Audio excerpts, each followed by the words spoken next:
अस्सलाम वालेकुम। आज हम एक ऐसे मौजू के बारे में बात करेंगे जो शायद जब बचपन में हमें पहली अच्छी बात जो सिखाई जाती है वो यही बताया जाता है कि ये नहीं करना, ये एक बुरी आदत है।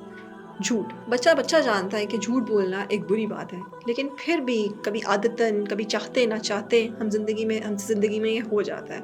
लेकिन आज हम झूठ के उस पहलू के बारे में बात करेंगे जो माशरे के लिए एक बुराई का सबब बनता है, जो एक फ़ितने का सबब बनता है। आजकल डिजिटल मीडिया का दौर है, हर बंदा बच्चा जो है वो मोबाइल फ़ोन यूज़ कर रहा है, उसके ऊपर बहुत फ्लो ऑफ इन्फॉर्मेशन है। इंस्टाग्राम, टिकटॉक, फेसबुक, हर जगह पे आपको कोई ना कोई ख़बर मिल रही होती है। क्या कभी हमने ये सोचा है कि हम किसी ख़बर को जब बिना तस्दीक के आगे शेयर कर देते हैं, फॉरवर्ड कर देते हैं, सेंड कर देते हैं, तो हम और अगर वो ख़बर सच्ची नहीं है तो हम झूठ को फैलाने में एक अपना रोल प्ले कर रहे होते हैं। और किसी भी ख़बर या किसी भी अफ़वाह को बिना तस्दीक के आगे फैलाना फितना और गलतफ़हमी फैला सकता है और माशरे के लिए एक बहुत बड़ी तबाही का सबब बन सकता है। अल्लाह ताला कुरान करीम में फरमाते हैं कि झूठ से बचो, क्योंकि झूठ तुम्हें फलाह से दूर कर देता है। हदीस में आता है कि आदमी के लिए झूठा होने के लिए सिर्फ यही बात काफ़ी है कि वो एक सुनी सुनाई बात को बिना तहकीक के आगे फैला दे। सो देखिए कि कैसे हम ना चाहते हुए भी एक फितना और फसाद का हिस्सा बन रहे होते हैं, सिर्फ इसलिए क्योंकि हम तस्दीक नहीं कर रहे होते।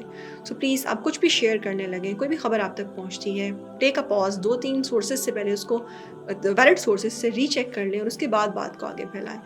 सिर्फ जल्दी से खबर पहुंचा देने की जो एक जल्दी होती है, शेयर बटन प्रेस कर देना, वो आपको जहन्नम की गहराइयों तक लेके जा सकता है, वो आपको झूठों की कैटेगरी में लेके आ सकता है।